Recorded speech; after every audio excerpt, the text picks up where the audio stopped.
আজ বানাবো ডিম সর্ষে। ডিম সর্ষে বানানোর জন্য প্রথমে কটা ডিমকে সিদ্ধ করে নেব। সিদ্ধ করে নেওয়ার পর সেই ডিমগুলোকে আস্তে আস্তে খোসাটা ছাড়িয়ে নেব। ভালোভাবে খোসাটা ছাড়াতে হবে যাতে ডিমটা না ফেটে যায়।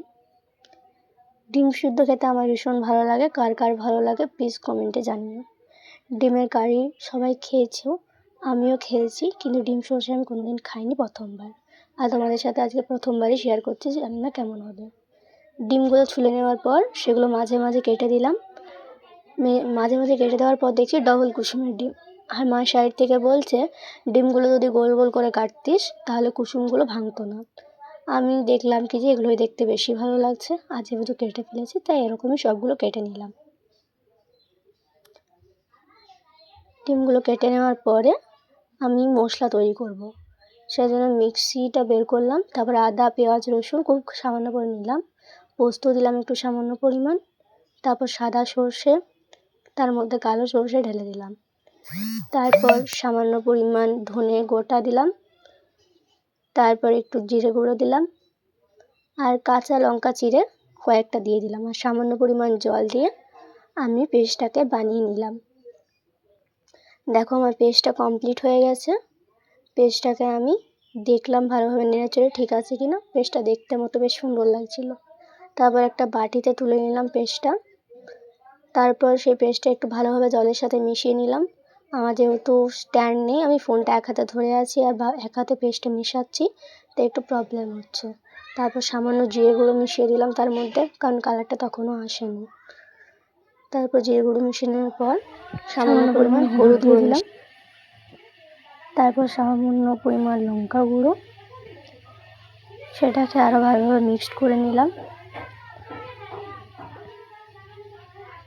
এই দেখো আমার হাতে এক হাতে যেহেতু ফোন, তাই মিক্স করতে করতে একটু পড়ে গেল, কিছু করার নেই, আর তো স্ট্যান্ড নেই। তারপর কড়াইটা গরম করলে তাতে তেল দিয়ে দিলাম। তেলটা একটু গরম হওয়ার পর একটু হলুদ গুঁড়ো দিয়ে দিলাম ডিমগুলো ভাজার জন্য। আস্তে আস্তে ডিমগুলো একটা একটা করে ছাড়তে থাকলাম।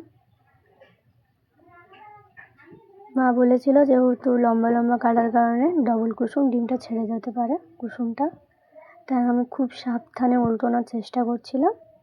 আর ফাইনালি দেখো আমি সেটাকে সাবধানে উল্টিয়েও ফেললাম, আর কুসুমটা আমার ছাড়লো না। প্রথমবারে তেলটা যেহেতু গরম হয়ে গেছিলো অনেক, তাই ডিমটা একটু বেশি লাল লাল হয়েছিলো। আমার মতে ডিমটা হালকা ভাজাই বেস্ট। এরপরে আবার ডিমগুলো নিলাম, ছেড়ে দিলাম। এবার ভেবেছিলাম ডিমগুলো আমি হালকাই ভাজবো, আর যেমন কথা তেমন কাজ, আমি ডিমগুলো হালকাভাবেই ভেজে নিলাম। এইগুলো বেশি খেতে বেশি ভালো লাগে ওই বেশি ভাজা ডিমের থেকে। ডিম ভাজাটাও খেতে বেশ ভালো লাগে আমার। এখন বলো তোমার সবই ভালো লাগে দিদি? হ্যাঁ, আমার ডিমের সবই ভালো লাগে। আবার একটু তেল দিয়ে দিলাম, তারপর সেখানে পেঁয়াজ কুচি দিয়ে দিলাম। পেঁয়াজগুলোকে ভালোভাবে নেড়ে ছেড়ে নিলাম। তারপর তার মধ্যে একটু টমেটো কুচি দিয়ে দিলাম। টমেটোগুলো ভালোভাবে ভাজলাম। টমেটো দেওয়ার পর তেলটা একটু উড়ে গেল, টমেটোগুলো ভেজে নেওয়াটাই আমার বেস্ট মনে হলো। তারপর আগে থেকে যে পেস্টটা বানানো ছিল সেই পেস্টটা এটার মধ্যে ঢেলে দিলাম। পেস্টটা ঢেলে দেওয়ার পর সেটাকে ভালোভাবে নেড়ে চেড়ে নিলাম, নাড়তেই থাকলাম। আসলে এই পেস্টটা যাতে না গন্ধ ছাড়ে সেই জন্য পেস্টটা একটু ফুটিয়ে নিতে হবে। আর পেস্টটা তো যেহেতু শুকনো শুকনো করবো তাই লেগে যাচ্ছিলো, তার মধ্যে কয়েকটা কাঁচা লঙ্কা চিড়ে দিলাম যাতে পেস্টটা খেতে আরও বেশি ভালো লাগে। কাঁচা লঙ্কা বাটা দিয়েছিলাম, যে যেমন ঝাল খাওয়া দেবে। তারপর একটু নুন দিয়ে দেবে, নুনটা যে যেমন খাও নিজের পরিমাণ মতো দেবে, এটা বলার কিছু নেই। আর ঝালটাও আমি সেম বলবো, যে যেমন ঝাল খাও সেরকম ঝাল মতো দিও। দেখো ফুটতে দিয়েছিলাম, তেল ছাড়তে শুরু করেছে। আমি আরেকবার এটা নেড়ে নিলাম, বেশ সেন্ট উঠছিল, বাট তোমাদেরকে তো ওখান থেকে বুঝাতে পারবো না, আমি নিজেই পাচ্ছিলাম। তারপর একটু জল নিয়ে নিলাম, জল দেওয়ার পর সেটা আর একটু ভালো করে ঘেঁটে দিলাম। ভালো করে ঘেঁটে নেওয়ার পর সেটাকে আমি করে নিলাম, আরেকবার নেড়ে নিলাম। তোমরা কে কে আগে ডিম সর্ষে খেয়েছো আমাকে একটু কমেন্ট করে জানিও। আলাদাভাবে যদি কেউ রেসিপি জানো আমাকে সেটাও জানিও।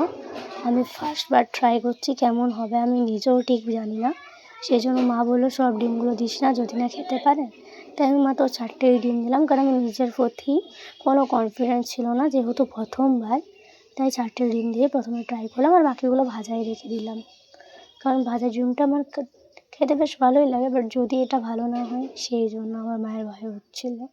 আমিও দেখলাম যে রিস্ক নিয়ে লাভ নেই, তারপরে একটু উপর থেকে কাঁচা তেল ছড়িয়ে দিলাম।